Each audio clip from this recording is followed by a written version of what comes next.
자, 누가복음 강해 오늘 다 같이 보실 말씀은 누가복음 5장 27절에서 33절까지입니다. 누가복음 5장 27절에서 33절까지 제가 받들어 읽겠습니다. 그리고 이 일들이 있은 후에 그분께서 나아가셔서 레위란 이름으로 불리는 세리가 관세를 받는 곳에 앉아 있는 것을 보셨더라. 그러자 그분께서 그에게 말씀하시기를 나를 따르라 하셨느니라. 이에 그가 모든 것을 버려두고 일어나서 그분을 따랐더라. 그리고 레위가 자기 자신의 집안에서 그분께 성대한 잔치를 마련하였더라. 그런즉 거기에는 세리들과 그들과 함께 앉은 다른 이들의 커다란 집단이 있었더라. 그러나 그들의 서기관들과 바리새파 사람들이 그분의 제자들을 거슬러 불평하며 말하기를 어찌하여 너희는 세리들과 죄인들과 함께 먹고 마시느냐 하였더라. 그러자 예수님께서 그들에게 대답하며 이같이 말씀하셨느니라. 온전한 자들에게는 의사가 필요하지 않도다. 그러나 병든 자들에게는 필요하니라. 나는 의로운 자들을 부르러 온 것이 아니요 다만 죄인들을 불러 회개에 이르게 하려고 왔노라. 그러자 그들이 그분께 말씀드리기를 어찌하여 요한의 제자들은 빈번히 금식하고 기도하며 마찬가지로 바리새파 사람들의 제자들도 그리하는데 이에 반해 당신의 제자들은 먹고 마시나이까 하였더라. 오늘 드릴 말씀 제목은 금식과 단식의 차이입니다. 금식과 단식의 차이. 조금 흥미로운 제목이죠. 자, 오늘 본문 말씀에는 여러 가지 교리라든지 또 진리의 지식이라든지 교훈이라든지 이런 것들이 잘 담겨 있습니다. 하나하나 이렇게 보물을 캐내는 심정으로 말씀을 보도록 하겠습니다. 자, 27절, 28절 이제 주님께서 오셔서 레위라고 불리는 세리를 부르시는 대목입니다. 나를 따르라 이렇게 말씀하셨죠. 그러니까 28절에는 그가 모든 것을 버려두고 일어나서 그분을 따랐더라 이렇게 말씀하십니다. 사도 마태의 부르심이 기록된 장면이죠. 이제 같은 내용이 마태복음 9장 9절에도 나와요. 제가 읽어드릴게요. 이후에 예수님께서 거기를 나와서 지나가시는 동안 그분께서 마태란 이름으로 불리는 남자가 관세를 받는 곳에 앉아 있는 것을 보셨더라. 자, 여기서는 마태라고 돼 있죠.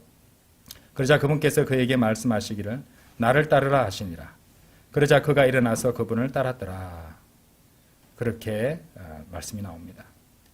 그래서 이 마태라는 이름이 이제 마태복음 9장 9절에는 나오는데 이 이름과 관련해서 성경 기록들을 갖다가 살펴보면은 오늘 보시는 바와 같이 누가복음 5장 27절에 나오듯이 이 마태의 본래 이름이 레위라는 것을 알 수 있고 이제 예수님을 따르게 되면서 마태라는 성을 취하게 되었다는 그런 정도의 추측을 할 수 있겠습니다. 역시 마태복음 2장 14절에서는 그리고 그분께서 지나가실 때 관세를 받는 곳에 앉아있는 알페오의 아들 레위를 그분께서 보시고 그러니까 마태복음 아까 9장 9절이었잖아요. 2장 14절에서는 찾아보진 않습니다. 시간 관계상. 마태복음 2장 14절에서는 레위라고 말하고 있거든요. 알페오의 아들 레위를 그분께서 보시고 그에게 말씀하시기를 나를 따르라 하셨더라. 그러자 그가 일어나 그분을 따랐더라. 그러니까 이제 여러분들 그 단계를 한번 아실 겁니다. 제자들을 부르실 때 한 번만 부르신 게 아니라 두 번 이렇게 부르시는 그런 복수의 부르심이 나오는데 처음에는 그냥 따르기도 하고 나중에는 모든 것을 버려두고 따르는 이런 모습으로 이렇게 그 따르는 진지함이나 아니면 그 선택의 무게가 이제 달라진다는 것이죠. 그래서 주님을 이제 아주 온전히 따르게 되는 모든 것을 버려두게 따르게 되는 그런 대목에서 이제 마태라고 나오는 것을 가지고 이제 마가복음의 구절들을 통해서 추측을 그렇게 한다는 겁니다. 원래는 레위라고 불렸는데 주님을 온전히 따르게 되면서 마태라는 성을 취했구나. 그렇죠?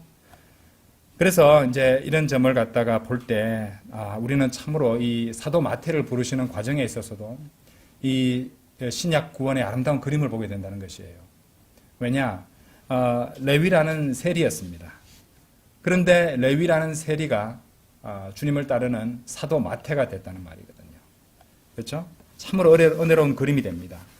여러분들은 마태라는 이름에 담긴 뜻이 무엇인지 아십니까? 사도 마태. 마태의 이름이 뭔지 아세요? 영어로는 매튜입니다. 매튜. 매튜, 마태라는 이름에 담긴 의미는요, 하나님의 선물이라는 뜻이에요. 놀랍죠? 세리 레위가 주님을 따르면서 하나님의 선물이라는 이름을 얻게 되었다는 것입니다. 세리는 어떤 계층이었나요? 당시에 이 강도라든지 창녀 같은, 아주 이렇게 멸시당하고, 그죠? 또 극도로 악하게 여겨지던, 악한 자들로 여겨지던 그런 계층에 속하는 직업이었어요. 그랬던 세리 레위가 주 예수 그리스도를 통해서 하나님의 선물을 받게 되잖아요. 구원을 받고. 그리고 그 이름 역시 하나님의 선물이 되었다는 것입니다. 우리도 그렇죠? 우리는 흉악한 죄인들이었잖아요. 참으로 흉악한 죄인들이었습니다. 내가 고상하고 나는 구원받을 자격이 있을 정도로 잘난 사람이었기 때문에 구원받았다 생각하는 사람 아무도 없을 것입니다. 정말 그렇습니다, 여러분들. 좀 이따 좀 설명을 드리겠지만. 정말 흉악하고 지옥에서 영원히 불탈 수밖에 없는 죄인이라는 사실을 알고 주님께로 돌이켰을 때 우리는 비로소 구원을 받을 수 있게 되었다는 것이죠. 믿음으로 말이죠. 자, 그 세리 마태도 그렇게 흉악한 죄인으로 여겨지는 사람이었지만 예수 그리스도를 믿고 하나님의 선물을 받게 되었고 마태라는 이름으로 불리게 되었고 우리 또한 그렇게 흉악한 죄인이었지만 주 예수 그리스도를 믿고 하나님의 선물을 받아서 새로운 창조물이 되었다는 것입니다. 마태의 이름이 레위에서 마태로 바뀐 것처럼 말이죠. 자, 이제 세리 레위가 사도 마태가 되는 것만으로도 우리 성도들이 신약 성도들의 구원을 잘 보여주는 그림이 됩니다. 자, 그것을 뒷받침해주는 성경 구절, 우리가 너무도 많이 보고 잘 아는 두 구절을 보도록 하겠습니다. 우리가 사실 복음 전할 때도 많이 보는 구절인데요. 먼저 로마서 6장 23절입니다. 6장 23절. 이는 죄의 대가는 사망이요. 그렇죠? 단순한 육신의 증오뿐만 아니라 둘째 사망까지죠. 둘째 사망. 불의 호수에 던져지려서 영원토록 고통받는. 그렇죠? 우리가 다시 태어나고 거듭났기 때문에 둘째 사망을 가지 않는 겁니다. 다시 태어나고 거듭나지 않은 사람은 둘째 사망에 가게 돼 있어요. 자, 죄의 대가는 사망이요. 반면에 하나님의 선물은 우리 주이신 예수 그리스도를 통한 영생이기 때문이라. 마태는 예수 그리스도를 통해서, 주 예수 그리스도를 통해서 영생을 얻었죠. 그것은 우리 또한 마찬가지입니다. 그렇죠? 자, 고린도 후서 5장 17절도 한번 보세요. 고린도 후서 5장 17절. 고린도 후서 5장 17절. 그러므로 누구든 그리스도 안에 있다면 그는 새로운 창조물이라. 오래된 것들은 사라져 버렸으니 보라, 모든 것들이 새로워졌도다. 그렇죠.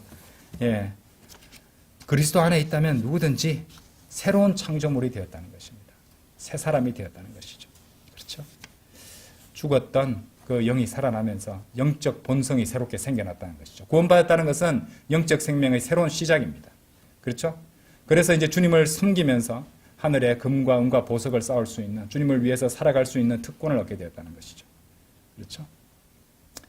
어떻습니까? 마태는 그 이름 자체가 자기 이름을 마태라고 소개할 때마다 자기가 받은 구원을 간증하는 그런 이름이었던 것이에요. 그렇죠? 참으로 좋은 이름입니다. 마태는. 자, 그래서 세리 마태, 그래서 마태가 좀 딱딱하고, 또 마태복음 보면은 아무래도 조금 딱딱하게 보일 수 있잖아요. 그죠? 읽어보시면은 이제 하늘의 왕국이라든지 이런 것들이 나오기 때문에. 그런데 마태는 이렇게 그 이름이 하나님의 선물이라는 아름다운 이름을 갖고 있었던 것입니다. 저는 결코 그것이 우연이 아니라고 봅니다. 자, 다음 포인트로 가볼게요. 누가복음 다시 5장으로 돌아오셔서 나중에 보실 부분이지만 30절을 먼저 다시 한번 보시겠습니다. 5장 30절. 그러나 그들의 서기관들과 바리새파 사람들이 그분의 제자들을 거슬러 불평하며 말하기를 어찌하여 너희는 세리들과 죄인들과 함께 먹고 마시느냐 하였더라. 자, 아까도 말씀드렸지만 레위는 세리로 알려진 아주 경멸받는 계층에 속하는 그런 직업을 갖고 있었습니다. 왜 그러냐면은 앞서서 이 누가복음 3장 12절 설명할 때 충분히 설명을 드렸습니다. 이 세리라는 직업은요, 이 점령국이죠. 로마의 이렇게 협력자, 그렇죠. 이스라엘을 이제 지배하고 있던 로마의 협력자니까 이 반역자들이잖아요. 이스라엘 사람들 입장에 보면은. 동시에 또 많은 세리들이 참으로 악한 짓을 많이 했습니다. 왜냐하면은 이 로마에서 요구하는 세금을 일정량 바치고 나면은 그보다 더 많이 거두어 드려도 이 로마인들은 개의치 않았기 때문에 세리들은 이제 로마에 바칠 돈만 갖다 내고 나머지는 더 걷어서 자신이 이제 부를 축적하는 경우가 많았기 때문이죠. 그렇기 때문에 세리들은 참으로 미움받고 천시되고 경멸받는 그런 직업이었어요. 자, 그래서 자연히 지금 우리가 30절에서 보셨듯이 30절에서 이 종교 지도자들, 자신들이 율법을 잘 지키고 아주 거룩하게 산다고 자랑하는 이자들이 뭐라고 말하냐면은, 30절에서 세리들과 죄인들과 이런 식으로 세리와 죄인을 함께 언급하고 있습니다. 둘이 비슷한 수준이라는 겁니다. 비슷한 부류라고 말하고 있는 것이었죠. 이 두 집단 모두 유대인들에게는 아주 경멸받는 그런 계층이었죠. 그러니까 어느 정도냐면은 강도, 살인자, 창녀 이 정도 급으로 여겨지는 자들이었어요. 그렇죠? 자, 그런데 이제 이렇게 이 누가복음을 갖다가 저번에도 공부할 때 말씀을 드렸습니다만은 1장 6절 할 때 1장 6절에 설명을 드렸죠. 이 예수님께서 십자가에 달리시기 전 이 공생애 사역하는 이 이제 복음서가 이제 벌어지고 사건들이 일어나고 있는 이 시기는 이제 구약적 상황이기 때문에 이 구약의 의와 신약의 의가 서로 다르다고 말했습니다. 왜냐하면은 당장 이제 누가복음 1장 6절에 보시면은 그리고 그들은 둘 다 하나님 앞에서 의로웠으니 주의 모든 명령들과 법령들 안에서 비난받을 일 없이 살아갔더라. 자, 이런 개념이 나오고 있거든요. 그러니까 율법을 잘 지키면 어렵다고 되는 것입니다. 율법을 잘 지키면 의로운 게 되어버린다는 것이죠. 자, 그래서 이 실제적으로 구약적 상황에서 의롭다고 하는 것과 신약적 상황에서 뭐 전가받은 의를 받는다든지 이런 것과는 전혀 다른 개념이라는 걸 알아두셔야 되는 것이죠. 그렇죠? 신약적인 이제 개념에서는 어떤 것입니까?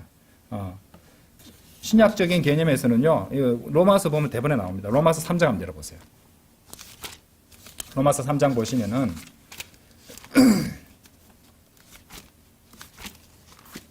하나님께서 선포하시는 바는 이렇습니다. 로마서 3장 10절. 기록된 바와 같으니라 의로운 자는 없나니 없도다. 한 사람도 없도다. 신약 교리는 그렇습니다. 아무도 어렵지 않다고 말씀하십니다. 23절도 보세요. 이는 모든 사람이 죄를 지었기 때문에 하나님의 영광에 이르지 못하다가 이렇게 말씀하시는 겁니다.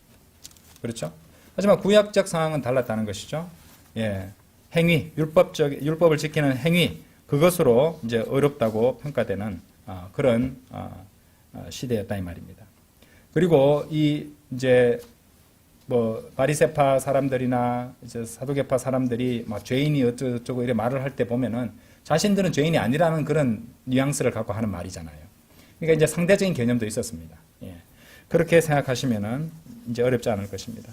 이 부분에 대해서는 저번에 이미 자세히 설명을 드렸으니까 뭐 신약의 구원과 구약의 구원은 다르다. 이 누가복음 거기 강의 동영상이 있습니다. 궁금하신 분은 잊어버리신 분은 다시 한번 보시면 되겠습니다. 그래서 이제 구약은 율법을 지키는 것, 율법을 행한다는 그런 기준을 통해서 의로운 사람 또 죄인 이런 것들의 실질적인 구분을 만들어 두고 있었죠. 그런데 신약의 교리는요, 모든 인간을 죄인으로 그죠 규정한다는 것이죠. 인간의 타락이라든지 그죠. 또 그래서 전가된 예수 그리스도의 전가된 의를 통해서 구원받고 또 이제 칭의를 되고 칭의가 이루어지고 뭐 이런 것들은 구약과는 다르다는 것입니다. 자, 그 정도면 이해가 되셨을 것 같고요. 그래서 이제 핵심은 이제 다시 누가복음 돌아오셔서 30절 같이 이 세리들과 죄인들 이러면서 이 종교 지도자들이 언급하는 것들은 그런 맥락에서 이해를 하시면 된다는 것입니다. 누가복음 5장 27절입니다. 그리고 이 일들이 있은 후에 그분께서 나아가셔서 레위란 이름으로 불리는 세리가 관세를 받는 곳에 앉아 있는 것을 보셨더라. 그러자 그분께서 그에게 말씀하시기를 나를 따르라 하셨느니라. 뭐라고 말씀하셨냐면 영어로 follow me, 나를 따르라 이렇게 말씀하신 것이죠. 이 follow me는요, 미국의 포트 베닝, 그 보병학교죠. 이 보병학교의 모토가 되는 말씀이에요. 그리고 또 우리나라 군대도 이렇게 보시면 나를 따르라 뭐 이렇게 써놓은 것들을 보신 적이 있을 것입니다. 르크만 박사님은 이제 그분의 펜사콜라 신학원 문양의 방패 위에 그 문구를 적어놨는데, 르크만 목사님의 경우는 뭐라고 적어놨냐면은 폴겐즈미어, 독일어입니다. 독일어로 나를 따르라라고 굳이 영어로 안 쓰고 follow me로 안 쓰고 독일어로 폴겐즈미어라고 썼다고 합니다. 그 이유가 뭐냐면은 킹제임스 성경을 위한 기반을 닦고 그 모든 바른 성경이 나올 수 있도록 그 기반을 닦은 것이 이 루터가 번역한 루터의 이 독일어 성경이었기 때문에, 자, 그것을 이제 보여주기 위해서 일부러 그 신학원의 문양에 폴겐즈미어라는 그 독일어로 뜻은 같습니다. 나를 따르라. 그렇게 했다고 합니다.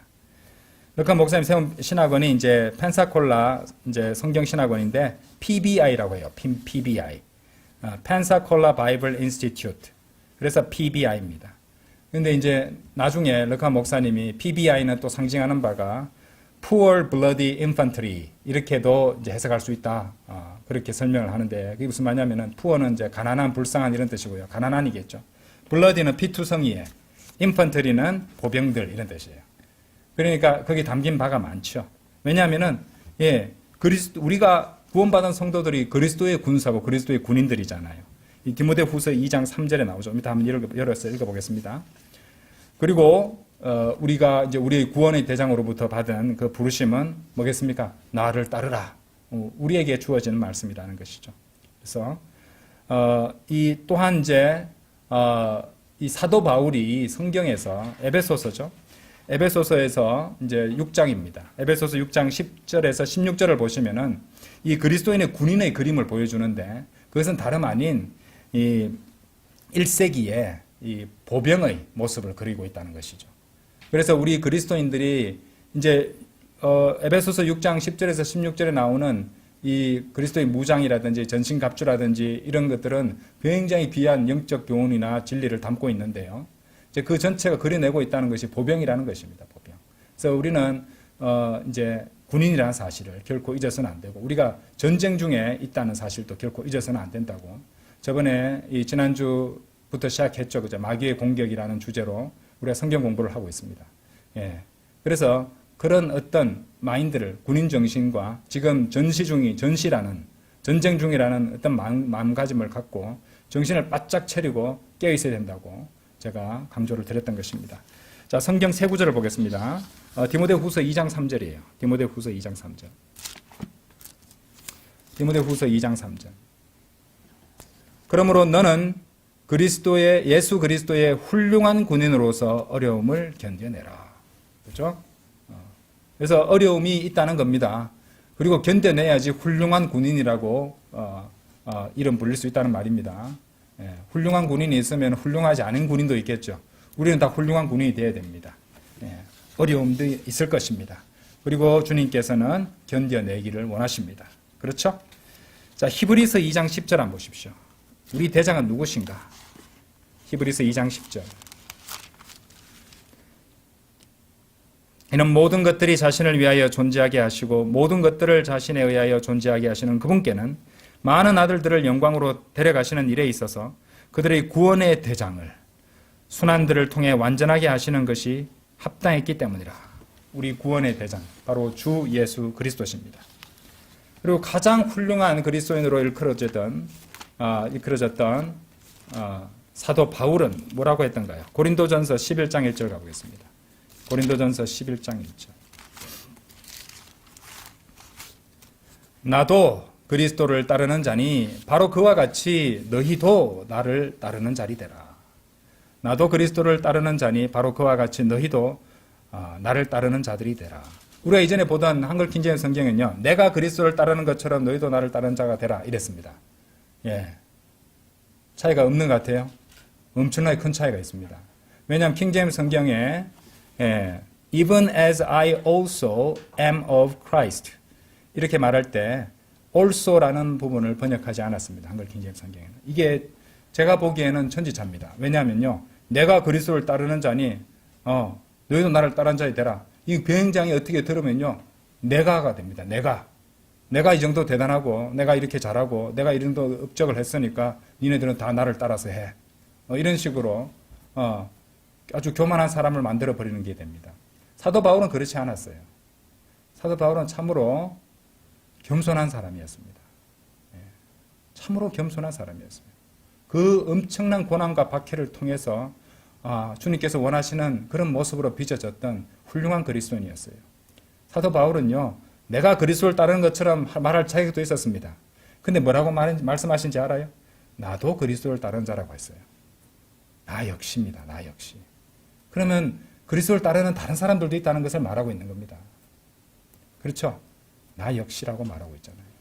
그래서 좋은 본들 중에서 본으로 내가 그리스도를 따르는 사람의 본으로 나를 갖다 보여준다는 것이고, 그런 점에 있어서는 긍지도 갖고 있었겠지만 내가라고 하지 않고 나도라고 말했습니다. 나 역시. 저는 그것이 큰 차이라고 생각합니다, 여러분들. 그리고 킹제임스 성경을 also라는 단어를 번역하지 않은 겁니다. 삭제한 겁니다. 저는 그것이 엄청난 차이가 된다고 그렇게 생각합니다. 아시겠죠? 자, 그래서 나를 따르라. 주님의 명령을 항상 기억하시고, 또 우리가 그리스도의 군인이라는 사실을, 그리고 지금 작전 중이라는 사실을, 전쟁 중이라는 사실을 잊지 마시기 바랍니다. 자, 그 다음 포인트 다시 누가복음 5장 돌아오셨어요. 30절 다시 보시겠습니다. 아까 찬양을 부를 때도 나왔지만은 우리 친구가 되신다는 그런 내용도 있었잖아요. 30절 한번 보십시오.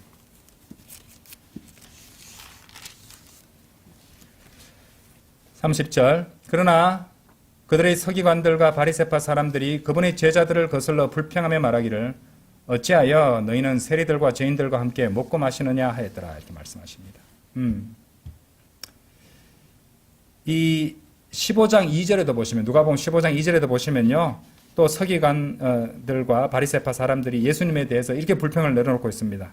그러자 바리새파 사람들과 서기관들이 불평하며 말하기를 이 사람은 죄인들을 맞아들여 그들과 함께 먹는도다 하였더라. 이런 사례가 너무도 많았기 때문에 나중에는 이 7장 34절에 가서 이렇게 말합니다. 한번 열어보십시오. 누가복음 7장 34절.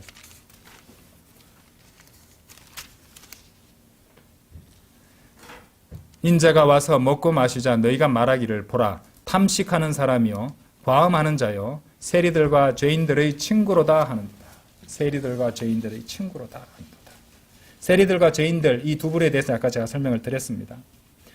그죠? 근데 한번 생각해 보세요. 이거 참으로 은혜로운 말씀 아닙니까? 저는 이거 볼 때 참으로 은혜롭습니다. 왜냐하면 세리들과 죄인들은 결국에는 누구를 가리키고 있습니까? 우리들입니다. 그렇죠? 흉악한 죄인들인 우리들인데 우리들을 갖다가 내치거나 가까이 오지 마 이러지도 않고 우리들의 친구가 되어 주셨다는 말입니다. 그렇죠? 예수님의 대적을 통해서 그 진리를 선포하게 하시네요. 그것도 놀랍습니다. 그렇죠? 참으로 영광스러운 일이 아닐 수가 없습니다. 세 가지 이유로 정리할 수 있어요. 첫 번째로 예수 그리스도께서는 우리가 그분의 원수들이었을 때 우리 각자의 친구가 되어 주셨던 것입니다. 그렇죠? 로마서 5장 한번 열어보세요. 로마서 5장 8절에서 10절입니다. 로마서 5장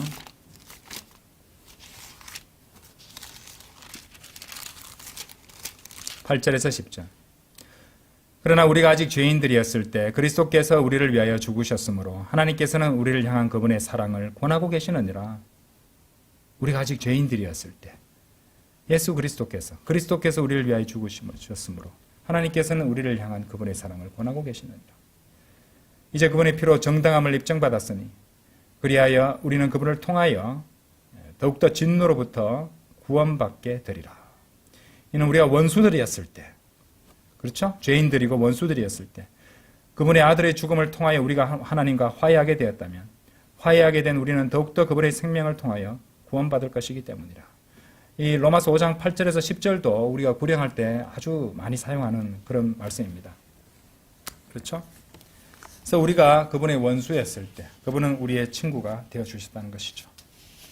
두 번째로 우리는 그분에 대해서 전혀 개의치도 않고 생각지도 않았지만은 주님께서는 우리 인생의 각자의 인생에 그 찾아온 시기는 다릅니다만은 그분의 성령님을 보내셔서 죄와 의와 심판에 대해서 찔림을 받게 해주셨어요. 사실 이런 찔림이 없었더라면은 우리가 우리의 운명을 자각하고 지옥에 갈 수밖에 없는 운명을 자각하고 하나님께로 돌이키는 회개를 할 수 없었을 것입니다. 그렇지 않습니까, 여러분들? 아무것도 모른 채 아무 찔림도 없이 이 세상에 푹 잠겨서 살아가다가 그렇게 죽으면은 지옥불밖에 뭘가 더 기다리고 있겠습니까? 근데 하나님께서는 어느 순간에 그분의 성령님으로서 우리에게 계기를 마련해 주시고 우리에게 찔림을 주시고 우리로 하여금 돌이킬 수 있는 기회를 제시해 주셨다는 말입니다. 그렇죠? 그 내용이 어디 나오냐면요. 요한복음에 나옵니다. 16장 한번 열어보시죠. 요한복음 16장. 요한복음 16장. 7절에서 12절입니다. 요한복음 16장 7절에서 12절. 그럼에도 불구하고 내가 너희에게 진리를 알려주노니 내가 떠나가는 것이 너희에게 유익하니라. 이는 만일 내가 떠나가지 아니한다면 위로자께서 너희에게 임하시지 아니할 것이기 때문이라. 그러나 내가 떠난다면 내가 그분을 너희에게 보내겠노라. 그리고 그분께서 오시면 친히 죄에 대하여 의에 대하여 심판에 대하여 세상을 책망하시리라. 죄에 대하여라 하면 그들이 나를 믿지 아니하기 때문이요. 의에 대하여라 하면 내가 나의 아버지께로 가므로 너희가 나를 더 이상 보지 못하기 때문이요. 심판에 대하여라 하면 이 세상의 통치자가 심판을 받기 때문이라. 내가 너희에게 말할 것들이 아직 많이 남아 있으나 지금은 너희가 그것들을 감당하지 못하느니라. 근데 놀라운 말씀이죠. 사실 이제 제가 이제 거리 설교 같은 거 할 때 몇 가지 버전을 두고 가지고 설교를 하는데 그 중에 한 가지 버전의 개요가 바로 이 요한복음 16장에 나온 내용입니다. 결국 죄인들한테 죄에 대해서 선포하고요. 심판에 대해서 선포하고 또 하나님의 의에 대해서 하나님께서 주시는 예수 그리스도 그분의 그리스도의 의, 그리스도의 믿음을 통해서 받는 그 의에 대해서 제가 선포할 때 이 순서를 따라서 하기도 합니다. 그렇죠? 그러니까 왜냐하면은 죄라는 것은 어떤 것입니까? 죄라는 것은 이 세상에 온갖 사악한 죄인들도 예수 그리스도를 믿으면은 그 죄 문제를 해결할 수 있습니다. 예수 그리스도의 보혈은 모든 죄를 제거할 수 있거든요. 하다못해 김정은의 죄까지도요. 그렇죠? 하나님께서는 김정은 같이 사악한 그런 독재자도 구원받게 하기를 원하십니다. 예. 본인이 거부하고 있어서 못 받는 것이죠. 그렇죠? 예. 저자는 악하기 때문에 무조건 지옥에 가야 돼. 그런 건 없습니다. 예. 모든 사람이라고 하셨으니까요. 그렇죠? 그런데 만약에 다른 것도 다 용서받을 수 있는데 예수 그리스도를 믿지 않는 그것으로 인해서 그 사람에게는 죄가 제거되지 않고 하나님의 진노가 그 사람 위에 그대로 머물러 있게 된다는 것이죠. 그래서 죄에 대해서 책망을 한다는 것입니다. 의에 대하라는 것은요, 로마서 3장 22절 한번 열어보세요. 좀 시간이 걸려도 보고 가겠습니다. 로마서 3장 22절.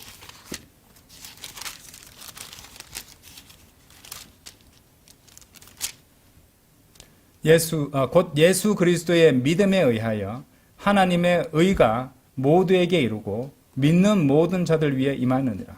이는 거기에 차이가 전혀 없기 때문이라. 그렇죠. 그러니까 의에 대하여 책망을 받을 수밖에 없는 게 예수 그리스도의 믿음에 의해 예수 그리스도의 믿음은요. 예수 그리스도를 믿는 것도 되고요. 그 믿음이 예수 그리스도께 속하는 믿음이라는 것도 같이 담고 있는 아주 귀한 번역입니다. 그래서 예수 그리스도의 믿음에 의해서 하나님의 의가 모두에게 이른다는 것입니다. 그리고 믿는 모든 자들 위해 임한다는 것입니다.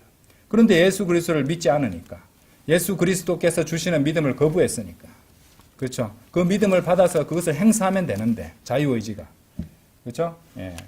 근데 그렇게 하지 않기 때문에 구원받지 못한다는 것이죠. 그렇죠. 또 심판에 대해서는 주님께서 다시 오실 때 이제 왕으로서 오셔서 이제 다 심판을 하시지 않습니까? 예. 그리스도인들도 그리스도의 심판석에서 심판받고요. 그리고 큰 백보자 심판석에서 구원받지 않은 죄인들이 심판받게 될 것입니다. 그렇죠? 어쨌든 이런 것들에 대해서 찔림을 주셨기 때문에 우리 각자가 죄인이라는 것을 알고 하나님께로 돌이킬 생각을 한 겁니다. 나는 지옥에 갈 수밖에 없는 흉악한 죄인이구나. 그것이 없으면 구원받지 못하거든요. 자, 세 번째로 우리는 하나님과 그분의 말씀에 전혀 개의치 않고 살았습니다. 관심도 없이 살았었죠. 그런데 어느 순간 그분께서는 우리가 그분의 말씀을 얻어서 읽고 믿을 수 있도록 우리 두 손에 이 성경을 들려주셨습니다. 감사하게도 이 민족에는 표준 킹제임스 성경을 주셨다는 것이죠. 드디어. 그렇죠? 참으로 놀랍습니다. 하나님께서 이 말씀을 우리 두 손에 들려주셨다는 그 자체도. 그러니까 우리의 친구가 되어주신 주님, 참으로 영광 중에 영광이 될 수밖에 없다는 것이죠. 그죠? 로마서 10장 한번 열어보세요. 로마서 10장. 10장 8절. 그러나 그것이 무엇을 말하느냐? 말씀이 너에게 가까이 있으니 바로 너의 입안에 있으며 너의 마음속에 있도다 하니 곧 우리가 선포하는 믿음의 말씀이라. 성경책을 사지 않아도 거리를 지나가는 사람들은 거리 설교자가 선포하는 하나님의 말씀을 들을 수 있습니다. 구원 받을 수 있도록, 그죠? 그 말씀을 그들의 귓가에 울리게 하셨어요, 하나님께서. 그렇게 하시는 겁니다. 구원받은 성도들도 진리의 지식에 이를 수 있도록 하나님의 말씀을 공부하게 하시고, 교회 내에 목자와 교사를 세우셔서 성경 말씀을 바르게 나누어 공부할 수 있게 해주셨다는 것입니다. 그렇죠? 10장 17절도 보세요. 그렇게 믿음은 들음에서 오며 들음은 하나님의 말씀에 오느니라. 말씀에 의해서 오느니라. 그렇죠? 하나님의 말씀에 그 말씀을 받을 그 마음만 있다면, 그 귀를 열고 그 말씀을 받아들인다면 그 사람 하나님께서 믿음을 주신다는 것입니다. 아시겠죠? 그래서 이렇게 주님께서 우리의 친구가 되어주시고 또 우리를 불러주시고 우리를 구원받게 하시고 하나님의 말씀을 주신 것 참으로 감사할 일이고, 그것 또한 우리 흉악한 우리같이 보잘것없는 죄인들에게 있어서는 영광 중에 영광이라는 것입니다. 자, 31절 32절 가보겠습니다. 다시 돌아가셔서 누가복음 5장 31절 32절.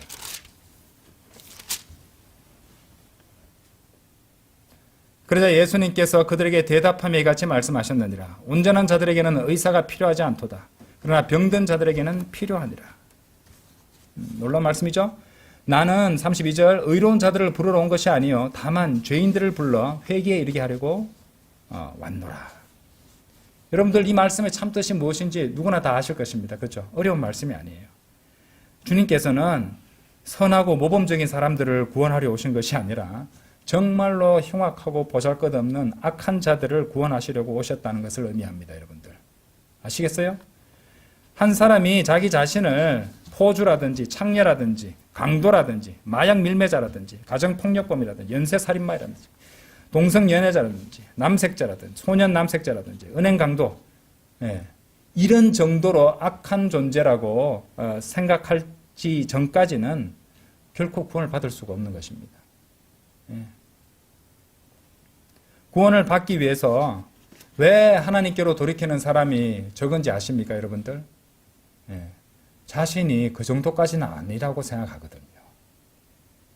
내가 지옥 갈 정도까지는 아니야 라고 생각하기 때문에 그렇습니다. 그러니까 하나님께로, 구원을 베푸신 하나님께로 돌이키지 않는 겁니다, 여러분들. 아시겠습니까? 오늘날 구원받지 않은 대부분의 사람들은 어떻습니까? 하나님을 믿지도 않죠? 하나님을 두려워하지도 않습니다. 더 나아가 자신이 죄인이라고 생각하지 않습니다. 오히려 스스로를 갖다가 나는 내세울 건 없을지 몰라도 나름 괜찮은 사람이야, 이 정도까지는 생각합니다. 대부분 다. 그런데 사도 바울은요, 가장 위대한 그리스도인이라고 일컬어진 사도 바울은 뭐라고 하는지 아십니까? 디모데전서 1장 15절 한번 보세요. 사도 바울에 대한 자기소개서입니다. 사도 바울은 공식적인 자기소개서 이렇게 썼습니다. 그리스도 예수를 먼저 내세웁니다. 죄인들을 구원하시고자 세상으로 오셨다는 이 말씀은 신실한 말씀이요 전적으로 받아들이기에 합당하도다. 자, 사도 바울은 자기소개, 죄인들 중에 내가 우두머리라. 객관적으로 봤을 때 사도 바울보다 더 악한 자들이 많았는데 사도 바울은요, 자신이 그냥 겸손하게 했던 말이 아니라 지극히 자기가 자신이 자각해서 솔직하게 죄인들 중에 내가 우두머리다. 이렇게 고백을 했던 것입니다. 이 사람은 어떤 사람이었냐면요. 빌립보서 3장 6절에 보시면은 율법 안에 있는 의와 관련해서는 비난받을 일이 없었다라고 말할 수 있었던 사람이 한 말이 바로 이것입니다. 율법 안에 있는 의와 관련해서는 아까 저기 누가복음 1장 6절에서 말씀드렸죠. 율법을 지키고 다 실행하는 데 있어서는 의롭다고 여기지는 구약적인 어떤 관점에서 봤을 때는 흠이 없는 사람이었어요. 그런데 사도 바울이 뭐라고 말했습니까? 죄인들 중에 뭐라고요? 내가 우두머리라라고 말했던 것입니다. 그러니까 이 관점의 변화가 엄청난 변화가 왔다는 것이죠. 자, 왜 어째서 그런 변화가 왔는가? 빌립보서 3장 한번 열어보세요. 빌립보서 3장. 빌립보서 3장. 빌립보서 3장 7절 8절 보겠습니다.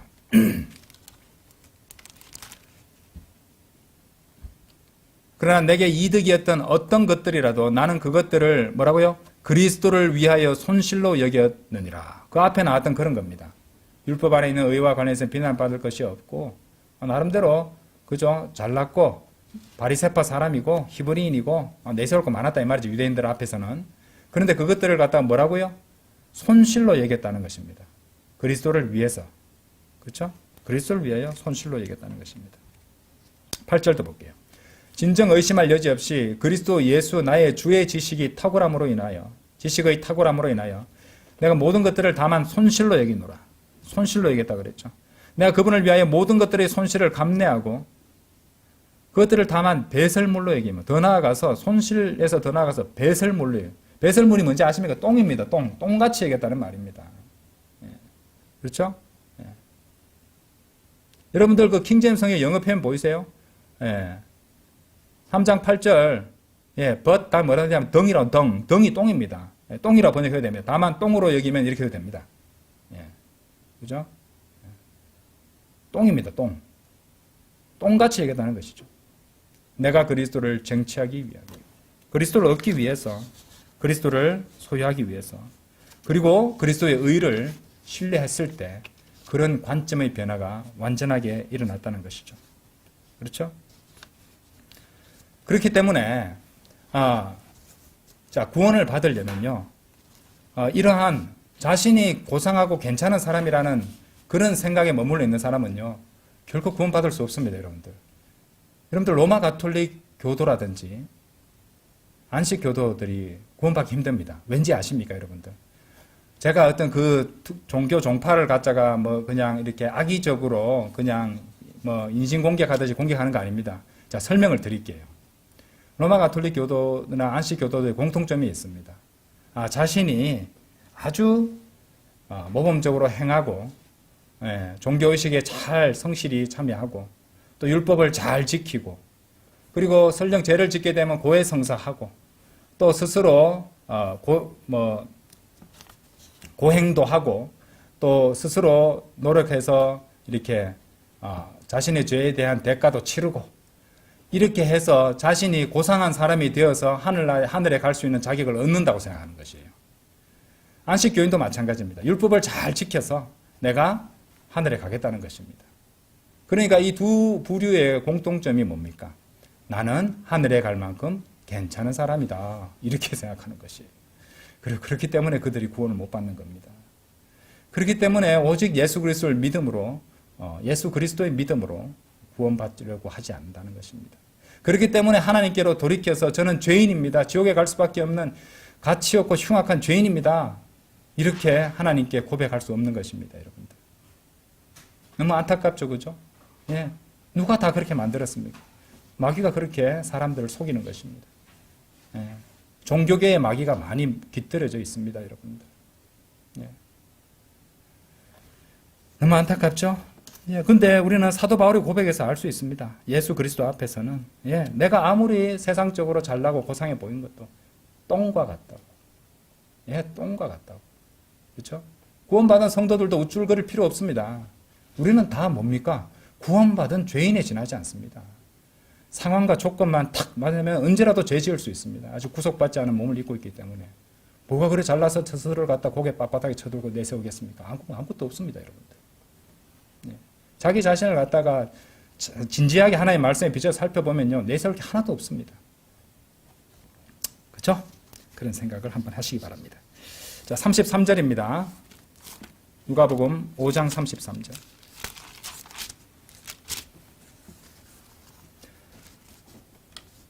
그러자 그들이 그분께 말씀드리기를 어찌하여 요한의 제자들은 빈번히 금식하고 기도하며 마찬가지로 바리새파 사람들의 제자들도 그리하는데 이에 반해 당신의 제자들은 먹고 마시나이까 하였더라. 자, 금식과 단식의 차이에 대해서 말씀을 드리겠습니다.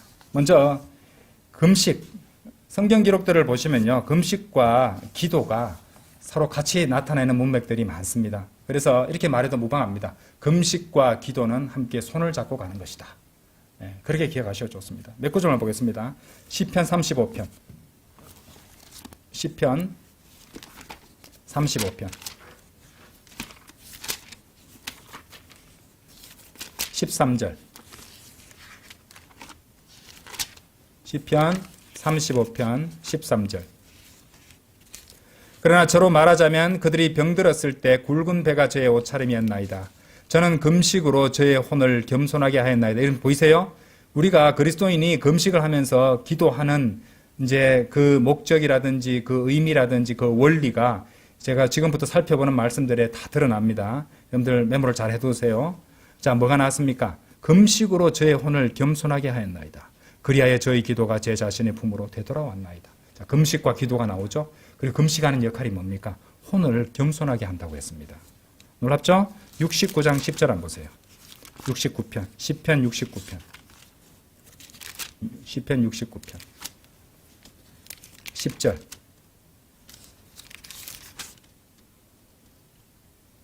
제가 울면서 저의 혼을 금식으로 징계하였을 때 그것이 저의 치욕이 되었나이다. 혼을 금식으로 징계하였다고 말씀하십니다. 그렇죠? 또한 제가 굵은 배를 제 의복으로 삼았나이다. 그런데도 저는 그들에게 속담거리가 되었나이다. 성문 안에 앉아있는 자들은 저를 대적하여 이야기하나이다. 저는 술주정뱅이들의 노래였나이다. 그렇죠? 다니엘서 9장 3절 보십시오. 다니엘서 9장 3절.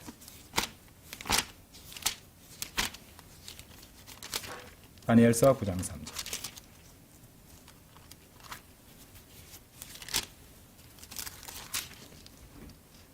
그러므로 내가 금식하고 굵은 배를 입으며 제대를 쓴 채 주 하나님께 나의 얼굴을 고정하였으니 기도와 간구들로 구하고자 함이라. 자, 기도와 간구와 함께 나온 것이 여기도 금식입니다. 그렇죠? 사도행전 10장 30절 보세요. 사도행전 10장 30절. 사도행전 10장 30절. 그러자 고넬료가 말하기를 4일 전에는 저는 이 시각까지 금식하고 있었으며 제9시에는 제가 저의 집 앞에서 기도하고 있었나이다. 그런데 보소서 한 남자가 제 앞에 빛나는 옷차림을 하고 있어서 여기도 금식과 기도가 함께 나온다는 것이죠. 우연이 아닙니다. 예, 그렇죠? 자, 그리고 특히 이제 금식을 왜 하느냐? 여러분들이 기도 응답이 필요한 정말로 심각하고 정말로 진지한 그런 문제가 있을 때 기도와 동반해서 하는 겁니다.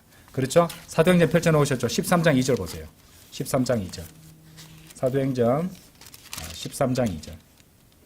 그들이 주를 섬기고 금식하는 동안 성령님께서 말씀하시기를 내가 바나바와 사울을 불러서 시킨 일을 위하여 그들을 나에게 성별시키라.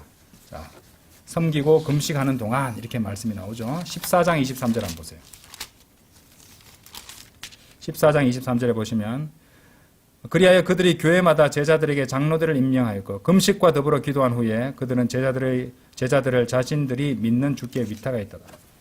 그러니까 금식과 더불어서 하는 기도는 참으로 성경적이고 또 구약이나 십자가 이전에만 국한되는 것도 아니에요. 초기 교회에는 중요한 결정에 대해서도 그렇게 금식하고 기도해야 했다는 것을 우리는 잘 알 수 있다는 것입니다. 그렇죠? 예. 그리고 사도 바울도요, 금식을 자주 했습니다. 자주 했고, 또 실제로 이 고린도후서 6장을 보시면요, 이 금식이 이 사역자가 하는 주요 사역 중에 하나였고, 또 일반 성도들도 마찬가지로 했던 사역이라는 것을 알 수 있습니다. 고린도후서 6장 한번 열어보세요. 고린도후서 6장. 고린도후서 6장. 6장 4절 보세요. 그러나 모든 것들에 있어 하나님의 사역자들로서 우리 자신을 입증하는 이제 참된 하나님의 사역자임을 입증하는 증거들이 나옵니다. 많은 인내에서 인내를 해야 되죠. 고난들에서 그렇죠? 예. 주 안에서 경건하게 살고자 하면 박해들을 받죠. 공공함들에서 때로는 피로도 채워지지 않고 힘들 경우도 있습니다. 그리스도인이라고 피로를 다 채워주시니 때로는 그 사역자를 단련시키고 주는 하나님의 뜻을 위해서 엄청나게 힘들게도 만드실 수 있습니다. 괴로움들에서, 채찍들에서, 그죠? 소란들에서, 수고들에서, 늘 수고하시죠? 사역자들은. 자, 그 다음 뭡니까? 깨어있는 일들에서, 그 다음 뭐라고 나옵니까? 금식하는 일들에서 그리하며. 예, 신약 교회의 주요 사역 중에 하나가 금식이었습니다. 물론, 금식만 하는 게 아니라 기도를 같이 했겠죠. 그죠? 자, 여러분들 중요한 점이 있습니다. 금식은 단식하고 다릅니다. 금식은 다이어트하고 다릅니다. 단식은 어떤 것입니까? 의식적으로 일정 기간 동안 음식을 먹지 않는 것이에요. 근데 단식을 하는 이유가 뭡니까? 건강해지기 위해서. 그리고 단식 투쟁하잖아요. 어떤 자신의 정치적인 목적을 달성하기 위해서 단식 투쟁을 합니다. 예. 그죠? 다이어트. Go on a diet 하면은, 이제 다이어트이 주식이라는 뜻도 있고 식단이라는 뜻도 있어요. 자, 살을 빼기 위해서 특정 식단을 갖다 따른다는 그런 뜻입니다. 그게 아니죠. 그죠? 신약 성경에 나오는 금식은 그런 경우가 아닙니다. 아까 우리가 구절들 찾아보셨잖아요. 혼을 징계하고 혼을 겸손하게 만드는 거. 그렇죠? 구약 때는 어떻게 혼이 육신에 붙어 있었잖아요. 그죠?